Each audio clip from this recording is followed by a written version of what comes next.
Hello everyone, कैसे हो आप सब। एक बार पुनः आप सभी का स्वागत है हमारे अपने YouTube channel Shiv coaching classes पर। उम्मीद करता हूं दोस्तों आप सभी अच्छे होंगे और आप सभी की पढ़ाई भी बेहतर ढंग से चल रही होगी। आज की इस वीडियो में हम देखेंगे दोस्तों class 12th biology NCERT chapter 15 में दोस्तों आज का जो हमारा टॉपिक है वो है जैव विविधता का संरक्षण, यानी कैसे हम कंजर्वेशन कर सकते हैं बायोडाइवर्सिटी का। इसकी जो प्रमुख विधियां हैं उसको देखेंगे तथा साथ ही साथ दोस्तों देखेंगे कि लुप्त प्राय यानी कि इंडेंजर्ड स्पीसीज क्या होती है तथा इंडेंजर्ड स्पीसीज के जो भी प्रकार होते हैं उनको हम देखेंगे। तो आइए सीधे वीडियो को स्टार्ट करते हैं। देखिए दोस्तों, यदि जैव विविधता का संरक्षण की बात करें यानी कंजर्वेशन कैसे कर सकते हैं जैव विविधता या बायोडाइवर्सिटी का, तो देखिए इसके संरक्षण के लिए निम्न रूप से मुख्य रूप से दो विधियां हैं, जो दो विधियों को अपना करके हम जैव विविधता का संरक्षण मुख्य रूप से कर सकते हैं। देखिए इसमें से पहली विधि तो क्या है कि इन सिटू कंजर्वेशन। कौन सी पहली विधि है दोस्तों? इन सिटू संरक्षण या इन सिटू कंजर्वेशन।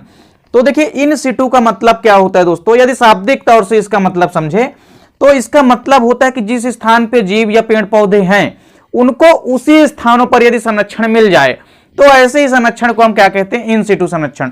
तो देखिए इसके अंतर्गत जैव विविधता का संरक्षण जो है उनके मूल आवासों में ही किया जाता है, यानी जिस स्थान पर पर्टिकुलर कोई भी जीव रह रहा है उसी स्थानों पर ही इनका संरक्षण जो है किया जाएगा। तथा हमारे देश में जैव विविधता का जो संरक्षण है इसके लिए भारत सरकार ने सन 1952 में यानी 1952 में Indian board for wild life की स्थापना भी की है। देखिए इंडियन गवर्नमेंट ने सबसे पहले यदि हम बात करें तो 1952 में जो Indian board for wild life है इन्होंने इसकी स्थापना की है। तो भारत सरकार ने 1952 में इस Indian board for wild life की स्थापना की है, जिसके तहत कोई भी वन्य जीवन या वन्य प्राणी जो है ये जैव विविधता के संरक्षण हेतु निम्न उपाय अपनाती है। यानी गवर्नमेंट जो है इस बोर्ड फॉर वाइल्ड लाइफ के तहत, या हम कह सकते हैं कि इस Indian board for wild life के तहत कई सारे नियमों को या उपायों को अपनाती है और उसके तहत इन सिटू कंजर्वेशन या संरक्षण को बढ़ावा देती है। अब देख सकते हैं यहां पे कि इन सिटू कंजर्वेशन यानी कि इन सिटू संरक्षण के अंतर्गत जो भारत सरकार है वो कौन कौन से नियम अपनाती है। तो देखिए इनमें से सबसे पहला तो क्या है कि राष्ट्रीय उद्यानों की सहायता से, यानी कोई भी पर्टिकुलर जो नेशनल पार्क होते हैं या राष्ट्रीय उद्यान होते हैं, क्योंकि राष्ट्रीय उद्यान में जो पेड़ पौधे या जीव जंतु हैं या हम कह सकते हैं वन्य जीवन है उनको उसी स्थान पर संरक्षित किया जाता है जहां पे वो पर्टिकुलर एरिया में रहते हैं। तो यदि उन्हीं के स्थान में यदि संरक्षण प्रदान किया जाए तो इस प्रकार के संरक्षण को ही हम इन सिटू संरक्षण कहते हैं। वहीं अभयारण्यों के माध्यम से भी, क्योंकि अभयारण्य भी वन्य जीवों के संरक्षण के लिए बनाए गए संस्थाएं, तो मुख्य रूप से जो अभयारण्य है दोस्तों इनके माध्यम से भी क्या किया जा सकता है? इन सिटू संरक्षण किया जा सकता है। मतलब जिस स्थान पे जीव है उसी स्थान पे इनको संरक्षण प्रदान किया जा सकता है। वहीं वन्य प्राणी या हम कह सकते हैं प्राणी उद्यानों की सहायता से और जो जूलॉजिकल पार्क होते हैं उनकी सहायता से भी इन सिटू कंजर्वेशन किया जा सकता है, यानी जिस स्थान पे जीव है वहीं पे उनको संरक्षण जो है प्रोटेक्शन प्रदान किया जा सकता है। अब देखिए इसके बाद जो दूसरी विधि है वो है एक्स सिटू संरक्षण, यानी इसको हम बोलते हैं एक्स सिटू कंजर्वेशन। तो देखिए एक्स सिटू कंजर्वेशन के अंतर्गत क्या होता है कि इसके अंतर्गत जीवों एवं पेड़ पौधों का जो संरक्षण होता है, कंजर्वेशन जो होता है, उनके मूल आवासों से दूर ले जाकर के किया जाता है। अब चूंकि देखिए इसके अंतर्गत जो भी जीव हैं या पेड़ पौधे आते हैं उनका जो संरक्षण होता है वो उनके मूल प्राकृतिक आवासों से दूर ले जाकर के किया जाता है। मान लीजिए किसी स्थान पर जीव हैं और वहां पे उनका संरक्षण अच्छे से नहीं हो पा रहा है, उनका संरक्षण जो है किसी अन्य अनुकूलित जगह पे ले जाकर के किया जाएगा, मतलब दूसरी जगह पे ले जाकर के उनका संरक्षण या प्रोटेक्शन उनको किया जाएगा। तो इस प्रकार के संरक्षण को हम एक्स सिटू संरक्षण कहते हैं। तो वही है कि देखिए इसके अंतर्गत जीवों एवं पेड़ पौधों का संरक्षण जो है उनके मूल आवासों से दूर ले जाकर किया जाता है तथा साथ ही साथ इसके अंतर्गत जो पौधे होते हैं तो उनका संरक्षण जो है निम्न प्रकार की प्राकृतिक संस्थाओं के माध्यम से स्थापित किया जा सकता है एवं विभिन्न संस्थानों एवं प्रयोगशाला में किया जाता है। अब देखिए इनका जो संरक्षण होता है कई माध्यमों से किया जा सकता है। देखिए जिसमें से पहला क्या है कि वानस्पतिक उद्यानों से, यानी बोटेनिकल गार्डन्स देखे होंगे आपने कॉलेजों यूनिवर्सिटी के बगल में, या हम कह सकते हैं गार्डन में कई सारे बोटेनिकल गार्डन यानी वनस्पति उद्यान भी लगाए जाते हैं, जिसके थ्रू या जिसकी सहायता से बच्चों को कई सारे खोजकर्ता को, या हम कह सकते हैं मुख्य रूप से बच्चों को कई सारी चीजें वहां सीखने को और देखने को मिलती है। तो इस प्रकार से वो जो वनस्पति उद्यान है उनको बनाया ही इसीलिए जाता है ताकि जीवों को दूर ले जाकर के यहाँ पे क्या किया जा सके, उनका संरक्षण किया जा सकते। यदि पर्टिकुलर एरिया में यदि वातावरण अनुकूल नहीं है तो पेड़ पौधे या हम कह सकते हैं कोई भी पर्टिकुलर लिविंग ऑर्गेनिज्म जो है वो अपने आप को सर्वाइव अच्छे से नहीं कर पाएगा, जिस कारण से यदि उनको एक अच्छी स्थान पर ले जाकर के उनका संरक्षण किया जाए तो वो लंबे समय तक जीवित रह सकते हैं।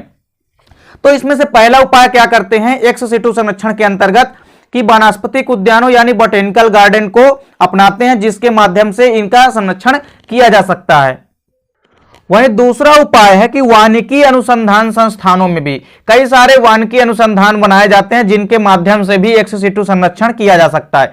इसके अलावा बीज बैंकों में, चौथा जीन बैंकों में भी, तथा साथ ही साथ पांचवा क्या है कि कृषि अनुसंधान केंद्रों में तथा अन्य संरक्षण साधनों के द्वारा, और कई सारे संरक्षण के साधन होते हैं तथा कृषि संस्थान केंद्र जो होते हैं वहां पे भी इनका संरक्षण एक्स सिटू संरक्षण जो है किया जा सकता है। तो इस प्रकार से दोस्तों जो जैव विविधता का संरक्षण होता है इसके लिए प्रमुख रूप से दो विधियां अपनाई जाती है, इन सिटू संरक्षण और एक्स सिटू संरक्षण, जो कि आपको समझ में आ गई होगी। चलिए अब हम देखते हैं कि लुप्त प्राय प्रजातियां या संकटापन्न प्रजातियां क्या होती है तथा ये कितने प्रकार की होती हैं। अब देखिए जो लुप्त प्राय या संकटापन्न प्रजातियां होती है वो क्या कहलाती हैं। तो देखिए आज विभिन्न कारणों से विश्व में कई जीव जो हैं वो कभी पर्याप्त मात्रा में पाए जाते थे, या तो विलुप्त हो चुके हैं या तो जल्दी ही विलुप्त होने वाले हैं। पौधे या जीवों की ऐसी ही प्रजातियां जो है वो लुप्त प्राय या संकटापन्न प्रजातियां कहलाती है।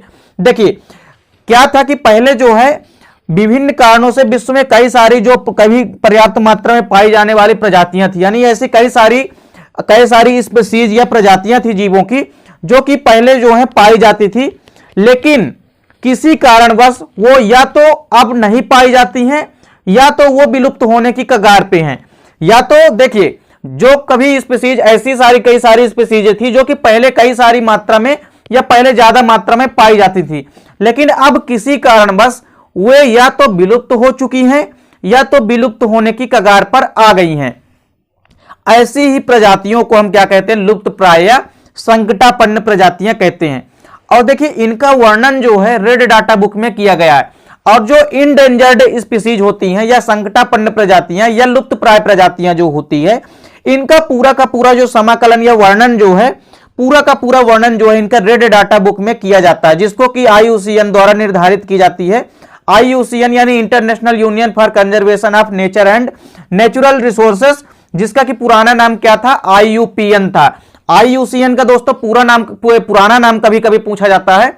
तो देखिए सबसे पहले तो आपसे IUCN का यदि पूरा नाम पूछे तो international union for conservation of nature and natural resources.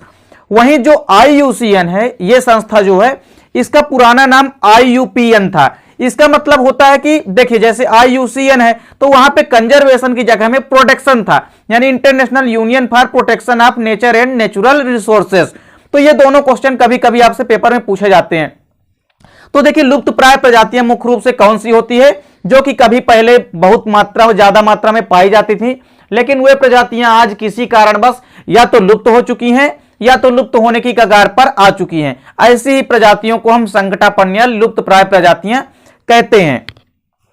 अब देखिए दोस्तों यहां पे यदि हम बात करें तो जो संकटापन्न प्रजातियां होती है इसका वर्णन तो रेड डाटा बुक में किया जा चुका है। और साथ ही साथ जो है दोस्तों ये संकटापन्न जो प्रजातियां होती है इनको कई समूहों में वर्गीकृत किया गया है, यानी संकटापन्न प्रजातियां जो है कई सारे प्रकारों में इनको डिवाइड किया गया है। देखिए पहला प्रकार है विलुप्त प्रजातियां, इसको हम बोलते हैं एक्सटिंक्ट स्पीशीज, यानी जो प्रजातियां विलुप्त हो चुकी है ना, तो विलुप्त प्रजातियां या एक्सटिंक्ट प्रजातियां।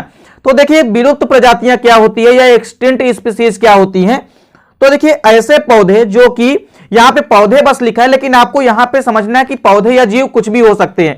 तो ऐसे जीव जो कि पूर्व में किसी स्थान विशेष में पाए जाते थे, लेकिन वर्तमान में वे अपने प्राकृतिक स्थानों से दूर हो गए हैं या लुप्त हो गए हैं, उन्हें ही विलुप्त प्रजातियां कहते हैं। देखिए ऐसे पौधे या जीव जो है जो कि पूर्व में किसी स्थान विशेष में पाए जाते थे, लेकिन वे अब वहां से क्या हो चुके हैं, लुप्त हो चुके हैं। और ऐसी ही प्रजातियों को हम क्या कहते हैं, विलुप्त प्रजातियां कहते हैं, या हम इनको एक्सटिंक्ट स्पीशीज कहते हैं। देखिए इनमें से दूसरा है लुप्त प्राय या इंडेंजर्ड स्पीसीज। तो देखिए लुप्त प्राय प्रजातियां क्या है या लुप्त प्राय या इंडेंजर्ड स्पीसीज क्या है। तो देखिए ऐसी पादप प्रजातियां या ऐसी जीव प्रजातियां जो कि लुप्त होने की स्थिति में हो और यदि वही पारिस्थितिक परिस्थितियां बनी रही तो उन्हें विलुप्त होने से नहीं बचाया जा सकता है। अर्थात जिन प्रजातियों के लुप्त होने का खतरा बना रहता है उन्हें ही हम लुप्त प्राय या इंडेंजर्ड प्रजाति कहते हैं। देखिए ऐसी प्रजातियां जिनके विलुप्त होने की, जो कि अभी विलुप्त नहीं हुए हैं या लुप्त नहीं हुए हैं लेकिन उनके लुप्त होने का खतरा जो है हमेशा बना रहता है, ऐसी प्रजातियों को हम इंडेंजर्ड स्पीसीज या लुप्त प्राय प्रजातियां कहते हैं। अब देखिए अगला है वल्नरेबल।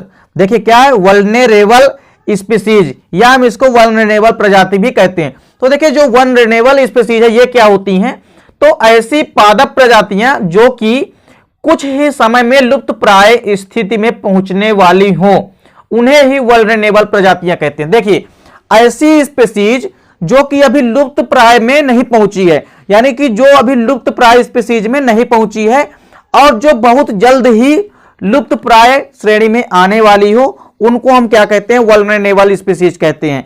यानी ऐसी पादप प्रजातियां या ऐसी जंतुओं की प्रजातियां जो कि कुछ ही समय में लुप्त प्राय स्थिति में पहुंचने वाली हो उन्हें ही हम वल्नरेबल स्पीसीज कहते हैं। यानी वे अभी लुप्त प्राय स्थिति में नहीं है लेकिन कुछ ही समय में वो लुप्त प्राय स्थिति में पहुंचने वाली हो, उन्हें ही हम वल्नरेबल स्पीसीज कहते हैं।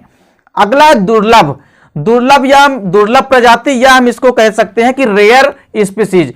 तो देखिए जो रेयर स्पीसीज या दुर्लभ प्रजातियां हैं, तो ऐसी पादप प्रजातियां जो कि संसार में कहीं कहीं पर और बहुत कम संख्या में उपलब्ध हो उन्हें ही दुर्लभ प्रजातियां कहते हैं। दुर्लभ का मतलब ही होता है दोस्तों कि जिसको कभी कभी देखने को मिले। तो देखिए ऐसी पादप प्रजातियां या ऐसी भी जीव की कोई भी प्रजातियां जो कि संसार में कहीं कहीं ही देखने को मिले तथा बहुत कम संख्या में उपलब्ध हो, उन्हें ही हम दुर्लभ प्रजातियां कहते हैं। यानी जिनकी संख्या भी अब बहुत कम बची है और साथ ही साथ इनको बहुत कम देखने को मिले, ऐसी स्पीसीज को हम दुर्लभ प्रजातियां या रेयर स्पीसीज कहते हैं। अगला है थ्री-टेंड प्रजाति। तो थ्री-टेंड प्रजाति क्या होती है, तो देखिए ऐसी पादप प्रजातियां या ऐसी जीव प्रजातियां जिनके संबंध में यह नहीं कहा जा सकता है कि वे किस समूह या किस समूह के अंतर्गत आते हैं, ऐसी प्रजातियों के बारे में सही जानकारी नहीं मिल पाती लेकिन धीरे धीरे ये लुप्त प्राय स्थिति में आ जाती हैं। देखिए थ्री-टेंड प्रजाति का मतलब होता है कि ऐसी पादप प्रजातियां या जीव कोई प्रजातियां जो कि उनके संबंध में ज्यादा जानकारी नहीं प्राप्त हो पाती है मानव को, लेकिन फिर भी वो प्रजातियां धीरे धीरे करके लुप्त प्राय स्थिति में पहुंच जाती हैं। ऐसी प्रजातियों को हम थ्री-टेंड प्रजातियां कहते हैं। अगला और आखिरी है कि खतरे से बाहर यानी आउट ऑफ डेंजर। तो खतरे से बाहर देखिए प्रजातियां कौन सी कहलाती है, ऐसी प्रजातियां जो कि उपर्युक्त श्रेणियों के अंतर्गत पहुंच चुकी होती हैं लेकिन उनके संरक्षण के पश्चात पूर्व में वास स्थान पर स्थापित हो जाती हैं, उन्हें इस समूह के अंतर्गत रखा गया है। देखिए बेसिकली इस समूह के अंतर्गत कैसी प्रजातियों को रखा गया है, जो कि प्रायः जो प्रजातियां जो है वो कहां पहुंच चुकी हैं, उपर्युक्त श्रेणियों में पहुंच चुकी हैं। यानी चाहे वो दुर्लभ प्रजातियों के अंतर्गत पहुंच चुकी हो, चाहे वो लुप्त प्राय स्थिति में पहुंच चुकी हो, चाहे वो प्रजातियां विलुप्त प्रजातियों की स्थिति में आ रही हो, लेकिन यदि इनका सही टाइम में यदि संरक्षण कर दिया जाए तो क्या हो सकता है कि ये पुनः अपने स्थान पर जो है वास हो सकता है इनका, और ये अपने स्थान पर या अपने समूह के रूप में स्थापित या अंतर्गत रखा जा सकता है इनको संरक्षित करके। तो ऐसी प्रजातियां जो कि उपर्युक्त श्रेणियों के अंतर्गत पहुंच चुकी हो यानी लुप्त प्राय स्थिति या दुर्लभ प्रजातियां या वल्नरेबल स्पीसीज के जगह में पहुंच चुकी हो, लेकिन उनके संरक्षण के पश्चात लेकिन यदि उनको संरक्षित कर दिया जाए तो पूर्व में वास स्थान पर स्थापित हो जाती हैं, तो वो पहले ही जैसे ही पुनः स्थापित हो जाती हैं। ऐसे समूह को ही हम क्या कहते हैं, खतरे से बाहर प्रजातियां कहते हैं, जिनको कि संरक्षण के बाद पुनः स्थापित किया जा सके। तो इस प्रकार दोस्तों उम्मीद करता हूं कि जो जैव विविधता का संरक्षण है यानी कंजर्वेशन ऑफ बायोडाइवर्सिटी जो है, और साथ ही साथ जो लुप्त प्राय या इंडेंजर्ड स्पीसीज हैं और उनके सभी के सभी प्रकार जो हैं ये आपको समझ में आ गए होंगे। दोस्तों यहां से कोई ना कोई क्वेश्चन पेपर में आपसे पूछ सकता है, तो इन क्वेश्चनों को आप अच्छे से तैयार कीजिएगा। मिलते हैं दोस्तों नेक्स्ट वीडियो में, तब तक के लिए जय हिंद, वंदे मातरम।